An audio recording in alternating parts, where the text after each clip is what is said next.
पिछले एपिसोड में हमने देखा था कि मू चैन और चैन शेंग के बीच में बैटल शुरू हो गया था। ये बैटल उसी चीज का था कि जो इस बैटल को जीतेगा वो बनेगा इस नॉर्थन स्पेशल एकेडमी का नंबर 1 डिसाइपल और वो जाएगा हेवनली रैंकिंग के नंबर 1 पे। बैटल तो दोनों का शुरू होता है, लेकिन यहाँ पर मू चैन ज्यादा स्ट्रॉन्ग भी लग रहा था और चैन शेंग खुद यहाँ पर अपना जो टाइटल था वो मू चैन को देना चाहता था। इस वजह से वो अपना टाइटल मू चैन को दे देता है और मू चैन बन जाता है हेवनली रैंकिंग का नंबर 1 बंदा, जिस चीज से वो काफी ज्यादा खुश हो चुका था और उसके सारे के सारे दोस्त भी बहुत ज्यादा खुश होते हैं। इसके बाद मास्टर सभी को बताते हैं कि तुम लोगों को एकेडमी कंपटीशन के अंदर जाना पड़ेगा। कंपटीशन के लिए तुम्हें किसी भी जगह पे भेजा जा सकता है। वहां पर जाने के बाद तुम्हें अपने आप को सर्वाइव करना है, अपनी टीम को बचाना है और उसको लेकर आगे बढ़ना है, तभी जाकर तुम ये कंपटीशन जीत पाओगे और आगे बढ़ पाओगे। तो सभी लोग कंपटीशन में जाने के लिए तैयार हो चुके थे, जिसके बाद यहाँ से ये एपिसोड शुरू होता है। तो इस एपिसोड की शुरुआत में हम कॉन्टिनेंट ऑफ रूइंस नाम की एक जगह को देख पाते हैं और इसी जगह के ऊपर मू चैन और उसके जितने भी दोस्त थे वो सारे के सारे आकर पहुंचे हुए थे। यहाँ पर सिर्फ मू चैन ही नहीं आया था, बल्कि बाकी के अलग अलग टीम जो है ना इस कॉम्पिटिशन में आई हुई, वो लोग भी यहीं पर आकर पहुंचे हुए थे। हम वहाँ पर एक लड़की को भी देख पाते हैं जिसका नाम था किंग्स वान और वो फिनिक्स एकेडमी से होती है। वहाँ पर और भी लड़कियां होती है और भी कई सारे लोग मौजूद थे। ये लोग ज्यादातर वही फिनिक्स एकेडमी से आए हुए थे। किंग्स वान जो थी वो तो लूली को पहले से भी जानती थी। वो कहने लग जाती है कि स्पिरिचुअल रोड पे जब हम गए थे ना एक साथ, तो वहाँ पर तो हम अलग हो गए थे, लेकिन बड़े सालों के बाद हमें एक बार फिर से एक दूसरे से मिलने का मौका मिला है। ये तो बहुत अच्छी बात है। तो इसी वजह से जितने भी लोग यहाँ पर मौजूद थे वो सारे के सारे लोग एक दूसरे को मारते हुए उनके पॉइंट्स को कलेक्ट करने की कोशिश कर रहे हैं, ताकि सारे के सारे लोग अपने पॉइंट्स को बढ़ा सकें। बाकी जो कमजोर डिसेबल थे, जो कमजोर थोड़े लोग थे, वो लोग उतना ज्यादा कुछ खास परफॉर्मेंस दिखा नहीं पाते, क्योंकि ये फिनिक्स एकेडमी वाले भी काफी ज्यादा स्ट्रॉन्ग लग रहे थे और उनके सामने बाकियों का टिकाना वो थोड़ा सा टफ था। उधर जीजुआन तो जितने भी लोगों को सामने देखते एक बार के अंदर सभी को जला कर ही खत्म कर देता और सारे के सारे लोगों के पॉइंट्स वो कलेक्ट कर चुका था। ऐसे छोटे मोटे कल्टिवेटर को तो उसने भाव तक नहीं दिया, फाइट तक नहीं करी उसने और सीधा उनको खत्म ही कर दिया। वहां पर यान के नाम की एक लड़की भी होती है जो कि मार्शल एकेडमी से आती है और ये अपने ह्यूमन बॉडी डिजास्टर के पीक फेज के अंदर मौजूद है। ये भी यहाँ पर अपनी पावर का इस्तेमाल करते हुए सभी को मारे जा रही थी और साथ ही साथ वहाँ पर एक और बंदा भी होता है जिसका नाम था किन्यून। ये आता है अजूर एकेडमी से और ये अपना स्पिरिचुअल एनर्जी डिजास्टर रेल्म के ऊपर मौजूद है। यहाँ हमें कई सारे लोगों से इंट्रोड्यूस कराया जा रहा था, क्योंकि आगे चलकर ये सारे के सारे लोग काफी ज्यादा काम आने वाले हैं स्टोरी के अंदर, क्योंकि ये लोग अपनी अपनी एकेडमी के टॉप की टीम वाले जो है ना वही लोग हैं। वहाँ पर यान किंग जो थी उसको तो अपनी टीम के कोई भी बंदे पसंद ही नहीं थे। वो कहने लग जाती कि तुम लोग भाड़ में जाओ, तुम लोग अपना हिसाब किताब लगा लो, मैं तो जा रही हूँ बाकी सभी लोगों को मार कर अपना पॉइंट्स कलेक्ट करने के लिए, क्योंकि तुम जैसे लूजर को साथ में रखकर कोई मतलब भी नहीं है। तो ये देखकर उसकी टीम के बाकी बंदे थोड़ा सा नाराज हो जाते हैं, लेकिन वहाँ पर एक और दूसरा बंदा था जो कि खुद भी मार्शल एकेडमी से ही आता था। इसका नाम होता है वुलिंग और ये स्पेशल एनर्जी डिजास्टर के मिडिल फेज के ऊपर मौजूद है। वो कहने लग जाता है कि अगर इस लड़की को अपनी मनमानी करनी है तो ठीक है, करने देते हैं, क्योंकि मुझे पता है कि आगे चलकर इसको हमारी जरूरत पड़ने ही वाली है। ये अकेले कुछ ज्यादा तीर उखाड़ नहीं पाएगी। दूसरी तरफ हम मूशन को देख पाते हैं, वो अपनी टीम के साथ देखकर उसके जो पॉइंट्स थे वो चेक कर रहा था और उसको पता चलता है कि इसके पॉइंट्स तो बिल्कुल ही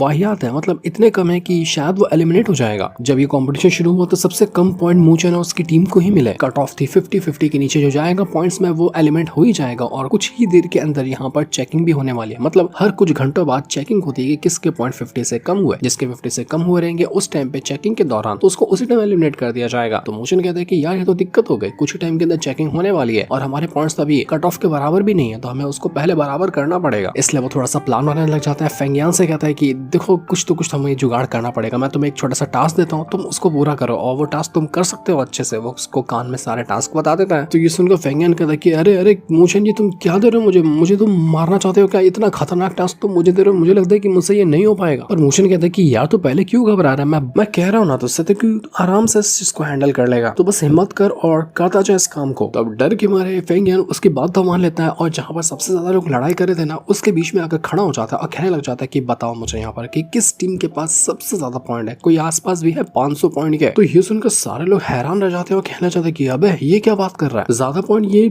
हमें यहाँ तक चेक करके करेगा क्या ये हमारा पॉइंट छीनने के लिए आया हुआ है क्या? तो सारे के सारे लोगों का ध्यान ना अब फेंगियान की तरफ ही बढ़ चुका था। वो कहता है कि पकड़ इसको, पकड़, छोड़ना नहीं, ये हमारा पॉइंट छीनने के लिए आया हुआ था। तो सारे के सालों का फेंगियान के पीछे पड़ जाते हैं। उनको लग रहा था कि शायद इसी फेंगियान के पास ही 500 पॉइंट होंगे, इसलिए वो ऐसी बातें कर रहा है। तो जैसे ही वो फेंगियान का पीछा कर रहे थे वो सारे के सालों एक अलग ही जगह पर आकर पहुंच जाते हैं जहाँ पर बाकी की टीम भी मौजूद थी। और यहाँ पर आने के बाद उनको पता चलता है कि उस फेंगियान ने हमें बेवकूफ बनाया, हम सभी को यहाँ पर लाकर इकट्ठा कर दिया और हम तो ऐसी जगह पर फंस चुके हैं कि यहाँ से बाहर निकलना भी हमारे लिए बहुत ज्यादा मुश्किल होगा। उनको समझ नहीं आ रहा था कि अब हम करे तो करे क्या एक दूसरे को मारकर उनके पॉइंट्स छीन लें। लेकिन दूसरे मूचन देखकर सारी की सारी बातें काफी ज्यादा खुश हो रहा था, क्योंकि उसका यही प्लान था कि सारे के सारे लोगों को ना जहाँ पर मूचन ने सोचा था उस जगह पर लाना। और जब ये लोग फेंगियान का पीछा कर रहे थे तो पीछा करते हुए वो उसी जगह पर आकर पहुंच चुके थे जहाँ पर मूचन उनको लाना चाहता था। तो मूचन कहता है कि चलो बहुत बढ़िया बात है कि मेरा प्लान सफल रहा, अब यहाँ पर इनके जितने भी पॉइंट्स होंगे ना आराम से मैं उनको छीन लूंगा। वो सारे के सारे लोगों का ध्यान अपनी तरफ करते हुए कहता है कि सुनो, जितने भी लोग यहाँ पर मौजूद है ना, एक सिंपल सी और आराम से वार्निंग दे रहा हूँ कि तुम्हारे जितने भी पॉइंट्स है सब मेरे हवाले कर दो। देखो तुम जहाँ पर तुम्हारी नजर जा रही है ना वहाँ पर कुछ भी नहीं है, हर तरफ पत्थर और खतरे ही मौजूद है, तो तुम यहाँ से बाहर निकल सकते ही नहीं हो। इसलिए कह रहा हूँ कि अगर अपनी जान बचाना चाहते हो तो इज्जत से अपने सारे के सारे पॉइंट्स मेरे हाथों में लाकर रख दो, तो मैं तुम्हें जान से नहीं मारूंगा। तो ये सुनकर जितने भी लोग थे वो सभी मूशन का मजाक उड़ाने लग जाते कि यार इस बंदे को तो देखो, इसको लगता है कि हमें ये आसानी से मार लेगा, इसको पता भी है कि हमारे इस यहाँ पर कितने सारे लोग मौजूद है, कितनी सारी टीम यहाँ पर फंसी हुई है और इतने लोग काफी नहीं होंगे एक बंदे को मारने के लिए। ये कुछ ज्यादा ही सोच रहा है कि ये कोई बहुत बड़ी तोप है जो यहाँ पर हम सबको आसानी से खत्म कर सकता है और हमारे पॉइंट्स छीन सकता है। तो ये देखते साथ ही मोशन तुरंत अपनी पावर का इस्तेमाल करते हुए वहां पर कई सारे फॉर्मेशन क्रिएट कर लेता है और फॉर्मेशन के अंदर से पावर को बाहर निकालते हुए वो सारे लोगों के ऊपर अटैक करना शुरू कर चुका था। मोशन कहता है कि अरे बेटा, मैं तुम लोगों को बता तो रहा हूँ कि किस तरह से मैं तुम लोगों की जान लूंगा, तुम्हारे पॉइंट छीनूंगा। मेरा बस टारगेट था तुम सभी को यहाँ पर लाना और ये जगह पूरी तरह से पैक है, जितना भागना चाहो कोशिश कर लो, कहीं भाग नहीं पाओगे। इसके बाद तो मूचन और गोली मिलकर जितने भी लोग यहाँ पर मौजूद है सभी की वाट लगाते हैं और वाट लगाने के बाद वो सारे के सारे लोगों के पॉइंट्स छीनने लग गए थे। पहले तो बाहर जाने का रास्ता बंद किया जाता है और रास्ता बंद करने के बाद वो पूरी तरह से यहाँ पर जितने भी लोग थे सभी ब्लॉक हो चुके थे। वो इस तरह से फंस जाते कि यहाँ से वो बाहर निकल ही नहीं सकते और मूचन तुरंत अपनी थंडर बॉडी का इस्तेमाल करते हुए सारे के सारे लोगों को एक बाद एक करते हुए बजाया जा रहा था। यहाँ पर जितने लोग मौजूद थे ना, अगर हम उनका पॉइंट्स देखें तो फिर आराम से 500 से 700 के आसपास पॉइंट हो जाएंगे। अभी तो मूचन के पास 50 पॉइंट भी नहीं है कि वो कट ऑफ को पार कर सके, लेकिन अगर वो इतने लोगों को मार देता है तो कट ऑफ छोड़ो वो कितना आगे निकल जाएगा। तो इसी वजह से मूचन ये प्लान अपने हाथ से जाने थोड़ी ना देना चाह रहा था। उसने ये प्लान बनाया और उसका प्लान काफी हद तक सफल होता हुआ नजर भी आ रहा था। मूचन और उसके दोस्त वगैरह अपनी पावर का इस्तेमाल करते हुए सारे के सारे लोगों की वाट लगाए जा रहे थे और देखते देखते कई सारे लोग मर जाते हैं। जितने भी लोग मरते हैं उनके पॉइंट्स मूचन के पास आते जाते हैं। कुछ ही टाइम के अंदर मूचन ने अपने पॉइंट्स को 500 तक के लेकर चला गया था। पर ये क्या, ये तो दिक्कत ही हो गई क्योंकि मूचन को लग रहा था कि 500 पॉइंट के बाद उसकी जो टीम है ना वो रैंकिंग में आ जाएगी, क्योंकि टॉप 8 जो टीम है सिर्फ वही सिलेक्ट होगी आगे के राउंड के लिए। लेकिन जब देखता है मूचन तो उसको पता चलता है कि वो जो फिनिक्स अकेडमी है ना, जहाँ का कैप्टन किंग्स वन है, उसके अकेडमी के पॉइंट्स तो 2530 है, मूचन 500 पे है, वो लोग 2500 के ऊपर मौजूद है। उसी के साथ साथ जीज वन है, उसने भी अपना 2000 पॉइंट कलेक्ट कर लिया और उसके साथ करते करते जो सबसे लास्ट में टीम आती है उसके भी पॉइंट्स 1400 है। मूचन के पास अभी तक सिर्फ 500 ही पॉइंट है। अगर वो जल्दी से टॉप 8 के अंदर नहीं आता ना तो उसकी टीम सीधा बाहर हो जाने वाली है और टॉप 8 के अंदर आने के लिए उसको अभी भी कम से कम 1000 से 1500 पॉइंट्स और चाहिए। मूचन हैरान रह गया था कि भैंस के टांगे जीज वन यहाँ पर क्या कर रहा है और देखो तो वो सेकंड नंबर पे मौजूद है। वो जितने भी बदमाश थे वो यहाँ पर काफी ज्यादा भड़के हुए थे, जिनके भी पॉइंट्स को मूचन ने लिया तो मूचन को धमकाते हुए कहते कि देख, हमारे सेट के बाकी लोग आएंगे और तुझे छोड़ेंगे नहीं, तू बचेगा नहीं, तूने जो गलती की ना हमसे पंगा लेकर, तू बचने वाला नहीं है। लेकिन मूचन उनसे कुछ कहता नहीं है, बस गुस्से वाली शक्ल क्या दिखाता है कि सारे लोग अपनी जान बचाकर भाग चुके थे क्योंकि उनका पॉइंट्स तो गया, अब जान भी वो नहीं गंवाना चाहते थे, इसलिए जो बचे हुए लोग थे वो वहां से भाग गए। मूचन की टीम को तो बड़ा मजा आता है कि चलो अच्छा काम तो कर लिया हमने, 500 पॉइंट्स तो कम से कम हो गया, ये शुरुआत ही है तो ये बहुत अच्छी बात है। हमें और भी पॉइंट्स कलेक्ट करने पड़ेंगे ताकि हम टॉप 8 के अंदर जल्द से जल्द आ सके। और अब दिक्कत ये है कि जितने भी कमजोर डिसेबल वगैरह थे जिनसे आसानी से पॉइंट्स लिया जा सकता है वो सब तो पहले ही खत्म हो चुके हैं, मतलब बाकी की टीम वालों ने उनसे पॉइंट्स ले लिया। अब जितने भी लोग बचे ना वो थोड़े से ज्यादा स्ट्रॉन्ग है और उसमें भी जो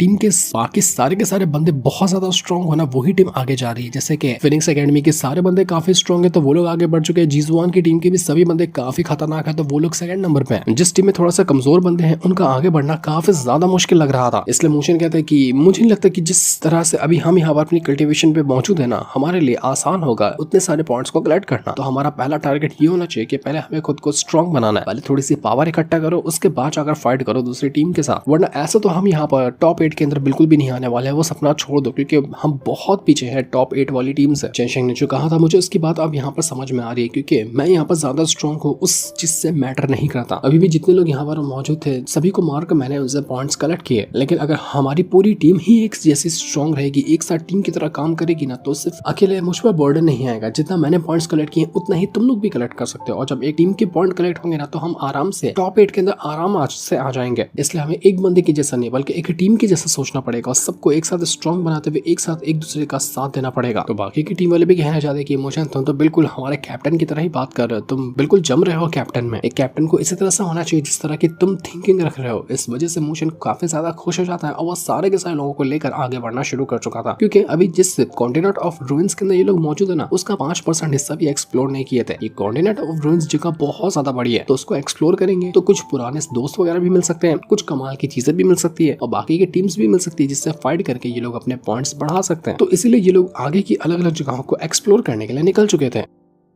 आगे बढ़ते हुए उनको उस ल्यूमिंग के बारे में पता चलता है। वही बंदा जो कि कुछ टाइम पहले एक लड़की थी ना जो मूचन का साथ देने के लिए आई थी, लेकिन उसका जो बॉयफ्रेंड था वो उससे नाराज हुआ करता था। वही लड़की, शायद मैं उसका नाम भूल गया, हाँ याद आया, उसका नाम यूरान था। तो उसी का बॉयफ्रेंड ल्यूमिंग यहाँ पर टॉप 16 वाली टीम के अंदर शामिल था, लेकिन अचानक से उसके पॉइंट्स कम हो गए, जिसका मतलब ये है कि वो किसी मुसीबत में पड़ गया होगा या फिर उसके ऊपर कुछ बहुत ही बड़ा खतरा आ गया। तो इसके बाद हम सच में यहाँ पर ल्यूमिंग को देख पाते हैं। वो ना अजूर ड्रैगन जो टीम है उसके बीच में जाकर फंस चुका था और उन लोगों ने उसकी टीम को पूरी तरह से घेर लिया होता है। अजूर एकेडमी जो थी उसका कैप्टन होता है बी हाई नाम का एक बंदा। तो मोशन की बाकी टीम सोच रही थी कि क्या हमें ल्यूमिंग की मदद करने के लिए जाना चाहिए, अगर हम उसको बचा लेते हैं तो हो सकता है कि वो हमारी आगे किसी मुसीबत में हेल्प कर सकता है और हम दोनों टीम एक साथ शामिल हो जाएंगे, क्योंकि बाकी की टीम भी एक दूसरे के साथ इकट्ठा होकर मिलकर एक बड़ी टीम बना रही है ताकि वो आगे आने वाले खतरों का मुकाबला कर सके और एक दूसरे की टीम का साथ दे सके। लेकिन लूली बताती कि वो जो अजूर एकेडमी का बी हाई है ना, वो बहुत ज्यादा खतरनाक बंदा है। अगर वो किसी को अपने घेरे में लिया है तो उसके घेरे से बच पाना काफी ज्यादा मुश्किल भरा होगा। ल्यूमिंग का बी हाई के सामने बच पाना ये बहुत ज्यादा मुश्किल होगा, क्योंकि वो बहुत ज्यादा खतरनाक है। स्पिरिचुअल रोड में मैं उससे मिली थी और उसने मुझे काफी हद तक के परेशान किया था। तो हम ऐसे तो ल्यूमिंग को बी हाई के चुंगल से नहीं बचा पाएंगे। लेकिन मोशन को कोई फर्क नहीं पड़ता, वो सीधा चला जाता है ल्यूमिंग के सामने और यहाँ पर आकर वो अजूर एकेडमी जो थी उसके सामने आकर खड़ा हो चुका था। तो जैसे बी हाई मोशन को देखता है वो कहना चाहता है कि अच्छा अच्छा अच्छा, मुझे समझ में आ गया कि तू कौन है। तू वही है ना जिसको स्पिरिचुअल रोड से बाहर निकाल कर फेंक दिया गया था। तेरी कल्टीवेशन छीनी गई थी और तुझे बिल्कुल यूजलेस बनाकर वापस से बाहर फेंक दिया गया था और तू अब यहाँ पर वापस क्या कर रहा है। मुझे तो लगा कि तू अपना कल्टीवेशन ही छोड़ देगा, कुछ भी यहाँ पर वापस नहीं करेगा, लेकिन तू तो फिर से घुसा है इस कंपटीशन के अंदर। अब चला जाए यहाँ से, तेरे बस की नहीं है ये कंपटीशन करना। ल्यूमिंग जो था वो देखकर थोड़ा सा खुश हो जाता है कि अरे वाह, ये तो बहुत अच्छी बात है कि मोशन मुझे बचाने के लिए आया है। तो उसके अंदर भी थोड़ी सी हिम्मत आती है और वो अजूर एकेडमी वालों को कहना चाहते हैं कि देखो निकल जाओ यहाँ से, मेरे बाकी की टीम वाले आ चुके हैं जो मेरा साथ देने के लिए हैं और अब यहाँ पर अगर तुम अपने पॉइंट्स नहीं खोना चाहते हो तो बेहतर होगा कि यहाँ से कल्टी मारो, वरना तुम बचोगे नहीं। तो ये देखकर अजूर एकेडमी कहने लग जाते हैं इन लोग की अरे भाड़ में जाओ तुम लोग। तुमको क्या लगता है कि ये मोशन बचकाना अगर तुम्हें बचा लेगा? अबे 2 हाथ का है नहीं वो, और उसके दम पर तू यहाँ पर इतना एटीट्यूड दिखा रहा है हमको। तब तक वहाँ पर लूली भी आ जाती है और बीहाई से कहने लग जाती है कि बीहाई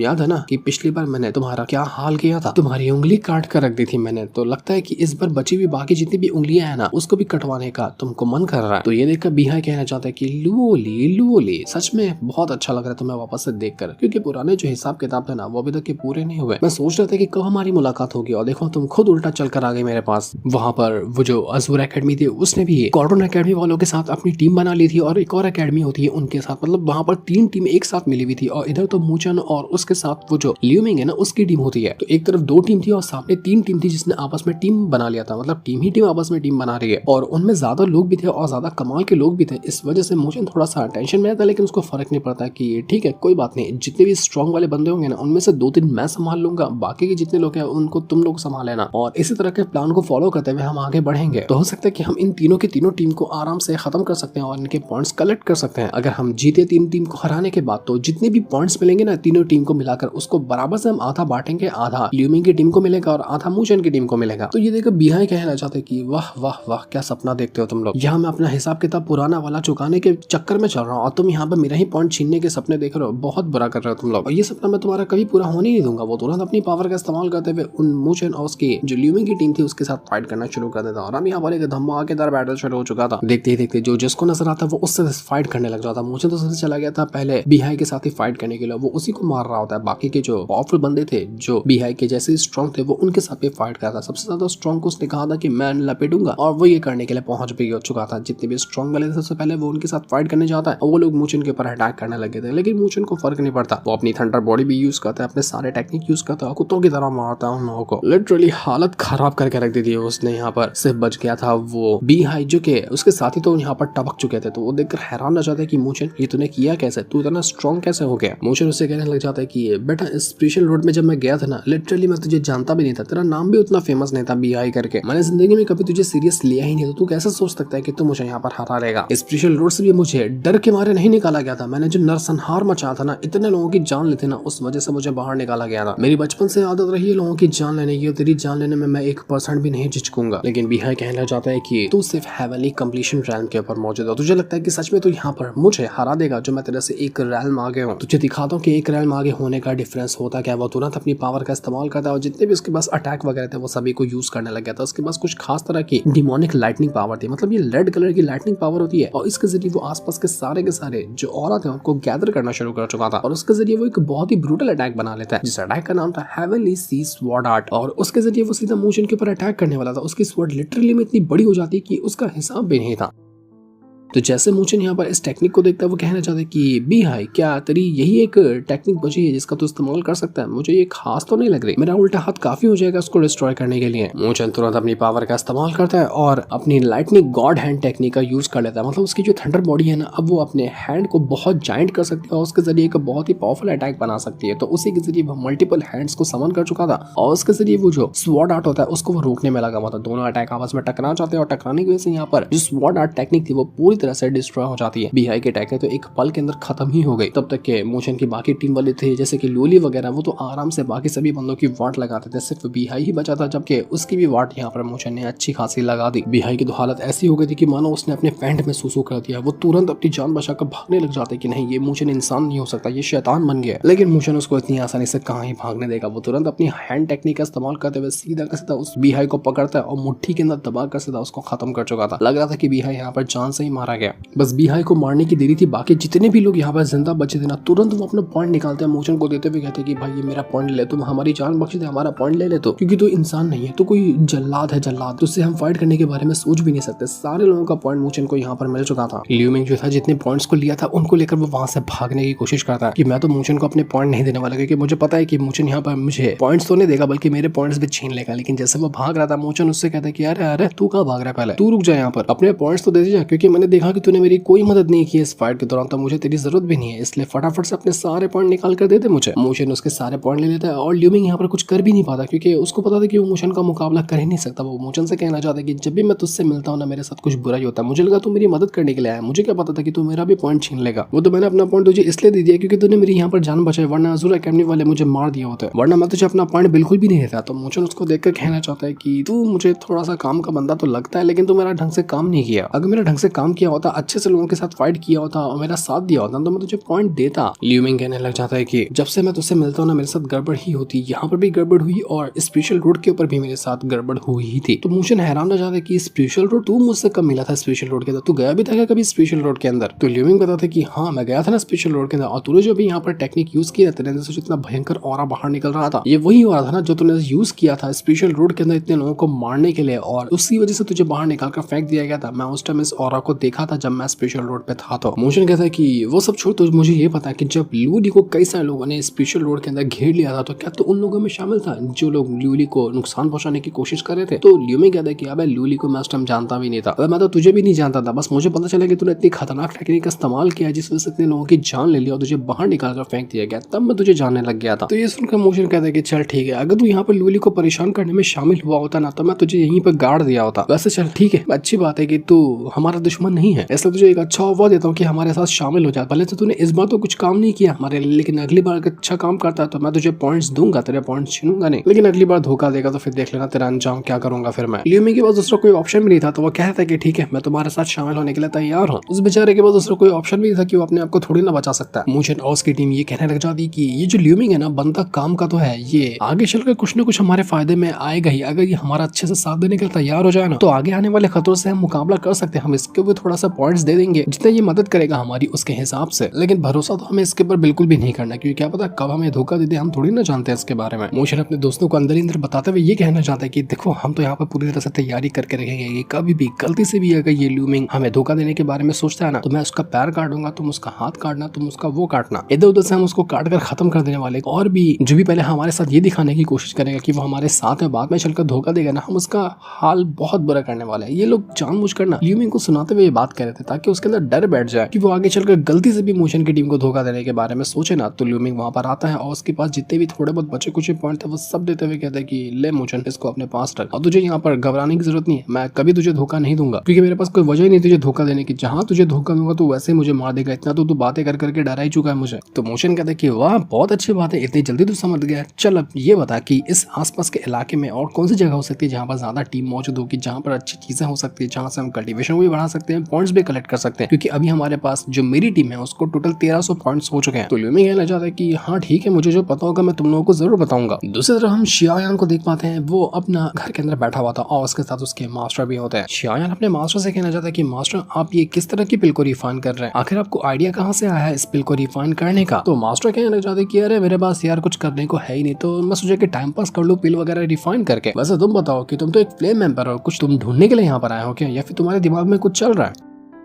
तो शियायान कहता है कि अरे नहीं मेरे दिमाग में कहाँ कुछ चल रहा है। शियायान कहता है कि कुछ दिन पहले ना मेरी जूनर से बात हुई, उसकी जो गुकलान की ब्लड लाइन है ना वो काफी ज्यादा स्ट्रॉन्ग रिएक्ट कर रही है। जो बैटल थ्रू द हेवन देखते हैं उनको तो जूनर के बारे में और उसके गुकलान के बारे में काफी कुछ जानकारी होगी। शियायान बताने लग जाते हैं कि इससे पहले ना जूनर ने इस तरह की फीलिंग को कभी महसूस नहीं किया था। मैंने जब चेक करने की कोशिश की, थोड़ा सा पता लगाया, तो मुझे भी इस तरह की फीलिंग आ रही है। ये फीलिंग मुझे कहीं और से आ रही थी। तुम्हें पता है वो फीलिंग कहाँ से आ रही थी? वो आ रही थी मुझे बुद्धा क्लान के अंदर से। मुझे ऐसा लगता है कि जूनर की जो गु क्लान की पावर है ओरिजिन की, वो और बुद्धा क्लान की जो पावर है ना ओरिजिन वाली, वो दोनों काफी हद तक के सिमिलर है। हो सकता है कि दोनों जो क्लान की पावर है, दोनों की जो ब्लड लाइन है ना, जैसे कि गु क्लान की ब्लड लाइन और बुद्धा क्लान की ब्लड लाइन, दोनों का ओरिजिन होगा वो सेम ही होगा। तो शियायान भी कहता है कि हाँ फोटोजुआन जो है वो भी तो इसी तरह की बात कर रहा था कि दोनों की ओरिजिन बिल्कुल सेम है। तो ये सुनकर शियायान का जो मास्टर था वो कहना चाहता है कि मैं तो बस इस चीज के लिए इंतजार कर रहा हूँ कि तुम दोनों एक दूसरे के साथ भिड़ ना जाओ, क्योंकि फोटोजुआन से तो तुम काफी ज्यादा नफरत करते हो और मैं नहीं चाहता कि ऐसा नहीं देखने को मिले। तो जिसमें शियायान अपने मास्टर से कहना चाहता है कि मास्टर आपको क्या लगता है कि अगर मैं फोटोजुआन से फाइट करने गया तो क्या उसको मैं हरा नहीं सकता? अरे फाइट करने का मौका तो मिले, मैं उसके लिए अभी भी तैयार हूँ। तो उसके मास्टर कहते हैं कि हाँ मुझे पता है कि तुम उसको आसानी से हरा दोगे, इसलिए तो मैंने कहा कि ये फाइट ना ही हो तो बेहतर है, क्योंकि उस बेचारे की तो वाट लग जाएगी। दोनों इसी तरह की बातें करते हुए थोड़ा सा टाइम पास कर रहे थे। लगता है कि फोटोजुआन जो कि मोशन की माँ का सबसे बड़ा दुश्मन है, वो और फ्लेम एम्पर शियायान दोनों के बीच में बिल्कुल भी नहीं बनती है। और इसका मतलब कि अगर कभी भी कुछ भी वो फोटोजुआन मोशन को या उसकी माँ को कुछ भी करने के बारे में सोचता भी है ना, तो लगता है कि शियायान बीच में आएगा और अगर वो आया तो लाजवाब सीन होगा। क्या कमाल का वो सीन होने वाला। मैं तो चाह रहा हूँ कि जल्दी से जल्दी फोटोजुआन कुछ कांड करे और शियायान का हमें एकदम गुस्से भरा रूप देखने को मिले, लेकिन वो कब होगा वो तो अभी हमें नहीं दिखाया जाता जिस सीन को दिखाते हैं। साथ ही ये वाला एपिसोड यहीं पर एंड हो जाता है। Thanks for watching.